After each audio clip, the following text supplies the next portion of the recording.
I specifically was looking at the Embiid thing from two angles. How would Miami be able to guard him?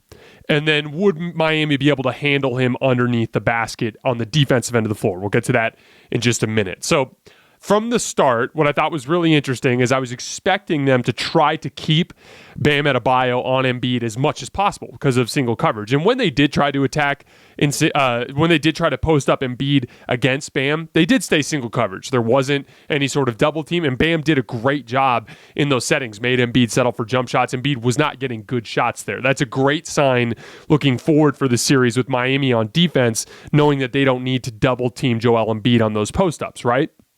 But obviously, Philly's going to put you through the ringer of off-ball screens, dribble handoffs with Embiid, and screen and roll with James Harden, right? And so what I thought was really interesting is in all of those situations, Miami immediately switched those screens and were happily willing to put smaller players onto Embiid in switches. And the reason why is you could tell, and they're an extremely well-coached team who's extremely disciplined on the defensive end of the floor, what they would do is just immediately front. So if they ran a ball screen and there was a switch, whoever switched onto Embiid would stay on his high side so that when Embiid rolled down to the post, he could go wherever he wanted, but there was a player in front of him disrupting the post entry. And then immediately they would help out of the weak side corner, because when someone is fronting you in the post, you have to kind of seal them, like arm on their back, and ask for a pass over the top. Well, that lob pass over the top opens up the opportunity for the defender coming from behind to steal that pass. And then even when Embiid would catch it down there, he would catch and immediately be sandwiched by the guy that was fronting him on the front side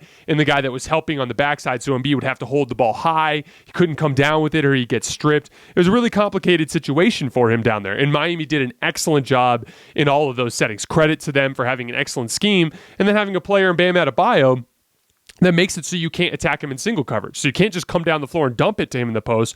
You have to run screening actions. But when you run screening actions, they just immediately snapped into that front with the backside help. And that's a credit to how well coached they are and how disciplined and committed they are to the defensive end of the floor. You ever seen those videos that would go viral from time to time of like NBA players synchronized, where it'd be like three guys at the same time that would all start running on defense simultaneously, and it would almost look like they were mirror images of each other. Like three guys would all complain at the ref at the exact same time with the exact same arm wave, and those videos would go viral. That's the way Miami looks when they're snapping into their defensive coverages in any of these specific scenarios. Like you'd see screen and roll with Harden and Embiid, quick switch, Embiid dives down to the post, and immediately you would just see Miami snap into position. Everyone would be exactly where they need to be. Guys fronting the post, guys sitting right under the basket waiting for the lob over the top. Dudes are digging into their help lanes where they're comfortable closing out to shooters. Just a really, really impressive defensive team. And that's all great.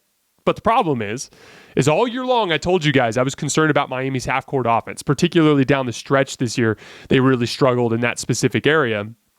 And the issue is they don't have a lot of guys that are great shooters that are decision makers for them. So they have a lot of guys that can shoot. Tyler Herro can shoot, Duncan Robinson, Max Strus, Gabe Vincent. A lot of those guys are knockdown three-point shooters. Even PJ Tucker has shot well out of the corner. But the problem is they don't guard PJ Tucker out there. They don't guard Jimmy Butler as if he can shoot really well. They certainly don't guard Bam Adebayo as if he could shoot well. And when you're going to play the vast majority of your minutes with those guys on the floor, it allows guys to sink into the paint, especially teams that have a lot of size. And so specifically, I was concerned based on what happened in the 2020 NBA Finals. Anthony Davis ignored Bam Adebayo and because Miami runs an offense very similar to what Denver does, where it's a lot of, like, Jokic will be at the high post, and it's a ton of dribble handoffs and ball screens trying to get their guards going downhill over the top of him. And if guys go underneath, they stop and they shoot jump shots. If guys chase over the top, they continue to go into the rim. It's a really simple concept.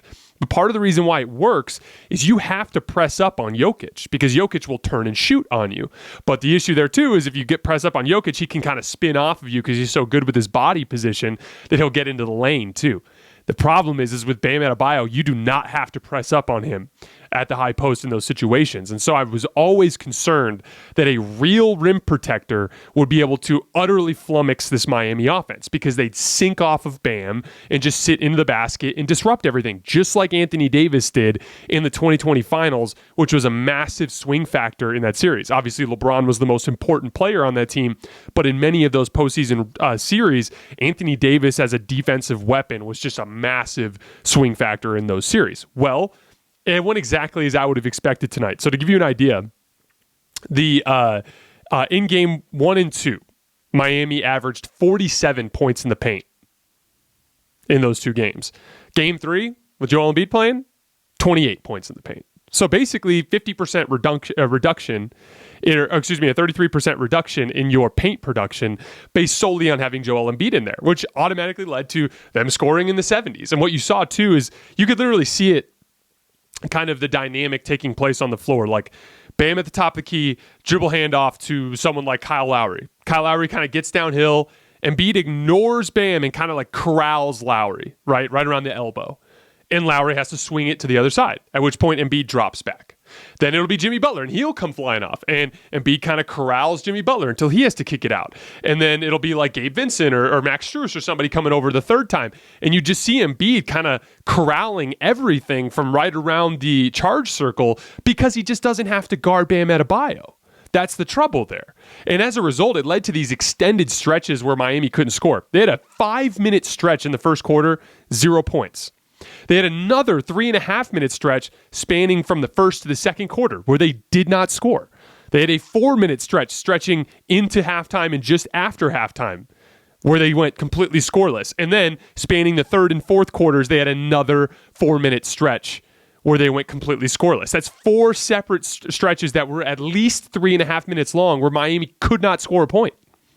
As a result, at this last stretch, the last 4-minute scoreless stretch to stretching into the fourth quarter, all of a sudden they were down by 10 points. And you saw, especially in that fourth quarter, Philly's transition attack is where they started to get going. A lot of Tyrese Maxey grabbing the ball, just going the length of the floor. Also, Danny Green, terrible game too, but he was lights out. I think he was 6 for 7 from 3 in this game. He's one of the best guys in league history at sprinting in transition to the corner, where you can get 3-point shots there, and he was killing in that specific area. It's more or less the same from what you expect down the line, like James Harden, good, not great, but he was great kind of getting guys into the right spot and making decisions, which is his one remaining elite skill at this point.